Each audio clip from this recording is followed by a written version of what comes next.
Hello students, I am Ashish Singh और super केम point में मैं आप सभी का स्वागत करता हूं।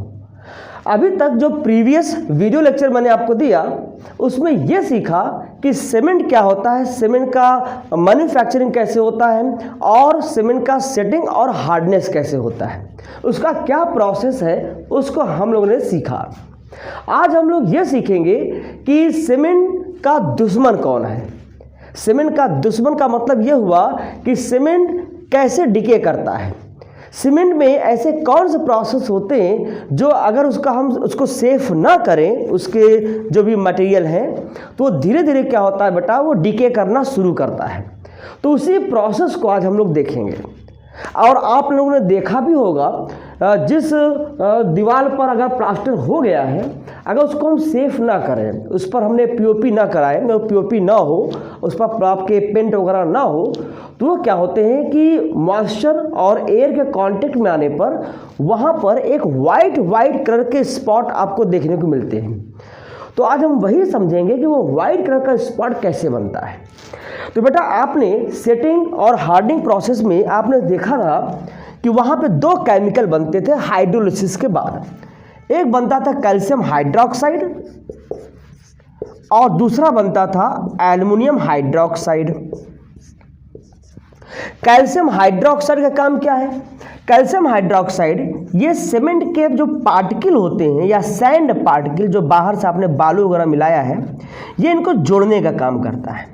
ठीक है, जैसे कि फेविक्विक की तरह सभी को जोड़ते हैं ना, वैसे ही कैल्शियम हाइड्रोक्साइड इन सबको क्या करेगा बेटा, सभी पार्टिकल को जोड़ देगा, बाइंड करने का काम करेगा। और उसके बाद जो खाली जगह बच जाती है, इन सब खाली जगह को फिलअप करने के लिए कौन आता है? Aluminium hydroxide. तो इन सभी इंटरस्टिशियल स्पेसेस या खाली जगह को कौन भर देगा? Aluminium hydroxide. जिससे यह सीमेंट क्या होता है, बिल्कुल इम्परवियस हो जाता है, बिल्कुल अमेघ हो जाता है, यानी इससे कोई चीज़ आर पार नहीं हो पाती। अब इस तरह के मटेरियल को अगर आपने ऐसे ही छोड़ दिया इन्वायरमेंट में, ठीक है, आपने खुले इन्वायरमेंट में एयर में छोड़ दिया, तो एयर में मॉइस्चर्स भी हैं, बहुत सारे गैसेस हैं, तो इससे रिएक्ट करेंगे। एक समय के बाद ये सीमेंट डिके करना शुरू करेगा और यहाँ पर डिके करने के लिए जो रिस्पॉन्सिबल जो आपके केमिकल होते हैं वो है एसिडिक रेडिकल, यानी कि एसिडिक सॉल्यूशंस या कोई एसिडिक गैसेस जो होती हैं, और साथ ही साथ सॉल्टी वाटर, सी वाटर जिसे आप कहते हो, तो सॉल्टी या सलाइन वाटर, तो ये भी क्या होते हैं सीमेंट के डिके के लिए क्या होते हैं बेटा, रिस्पॉन्सिबल होते हैं। तो देखते हैं कैसे यहाँ पर सीमेंट डिके करता है। यहाँ पर बेटा अगर एयर में बात करें तो हमारे इन्वायरमेंट में, तो यहाँ पर CO2 गैस, ठीक है, ये कैसे गैस हैं? ये एसिडिक गैस हैं।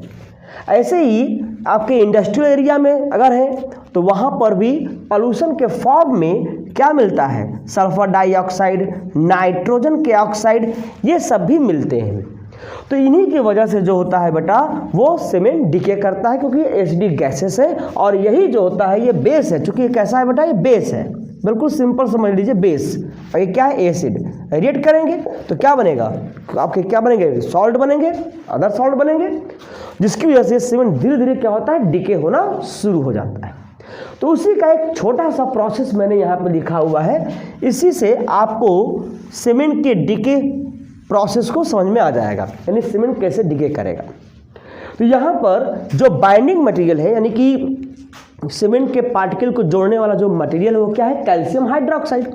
अगर यही डिके कर जाएगा तो उसकी पकड़ जो होगी, उसकी मजबूती जो होगी वो क्या होगी? खत्म हो जाएगी। तो कैल्शियम हाइड्रोक्साइड ये कार्बन डाइऑक्साइड के साथ रिएक्ट करेगा। आप सभी ने इसको किया भी होगा, चूने के पानी में आपने फूका होगा तो वहाँ क्या बनता है? आपका लाइम बनता है। ठीक है, ये आपका कैसा बेटा? ये लाइम वाटर है।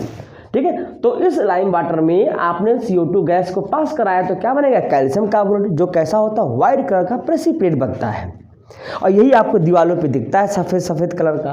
तो इस तरह से ये कैल्शियम कार्बोनेट क्या होता है? नीचे प्रेसिपिटेट हो जाता है सॉल्यूशन में है तो।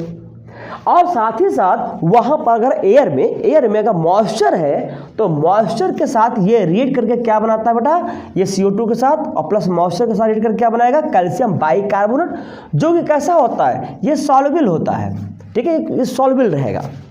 और फिर यही calcium bicarbonate further calcium hydroxide के साथ रिएक्ट करके फिर से क्या बनाएगा, कैल्शियम कार्बोनेट, और क्या बनाएगा बेटा, वाटर बनाएगा। और इस तरीके से ये प्रोसेस आपका फिर होता रहेगा। फिर कैल्शियम कार्बोनेट क्या करेगा, फिर ये इसके रेट साथ रेट करके फिर ये कैल्शियम कार्बोनेट बनाएगा, फिर calcium carbonate further calcium hydroxide के साथ रिएक्ट करके फिर से क्या बनेगा, कैल्शियम कार्बोनेट। और ये प्रोसेस क्या होगा बेटा, कंटिन्यू हो जाएगा, जिससे कि वो धीरे धीरे वो सीमेंट जो होगी उसकी जो पकड़ होगी वो वीक होती चली जाएगी और वाइट कलर के जो स्पॉट है कैल्शियम कार्बोनेट वो बनता रहेगा। यानी आप देखिए, अगर एक बार CO2 के साथ ये बन गया कैल्शियम कार्बोनेट, तो कैल्शियम कार्बोनेट ये मॉइस्चर प्लस कार्बन डाइऑक्साइड के साथ रिएक्ट करके बाइकार्बोनेट बनाता है। और ये बाइकार्बोनेट आप तो जानते ही हो, ये तो वाटर का हार्डनेस है, टेम्परेरी हार्डनेस है, ठीक है। और यही calcium bicarbonate further calcium hydroxide के साथ रिएक्ट करके क्या फॉर्म कर रहा है, कैल्शियम कार्बोनेट। और फिर ये प्रोसेस क्या होगा, रिपीट हो जाएगा। और जब तक मॉइस्चर यानी कि वाटर और कार्बन डाइऑक्साइड रहेंगे या फिर Hd रेडिकल रहेंगे, तो ये आपके प्रोसेस होता रहेगा, जिस वजह से सीमेंट धीरे धीरे क्या होगा, डिके हो जाएगा, उसका डिके हो जाएगा। आई होप आपको चीज़ें समझ में आ गए। तो बेटा आप अच्छे से अपने स्टडी करिए, जो भी प्रॉब्लम हो, जो भी आपको डाउट्स हो उसको कमेंट करिए, आपके कमेंट्स को मैं पढ़ूंगा, उसके जो भी डाउट्स होंगे उस पर उसका सलूशन भी दूंगा मैं। और चैनल को सब्सक्राइब जरूर करिए, वीडियो को शेयर करिए। Okay, thank you.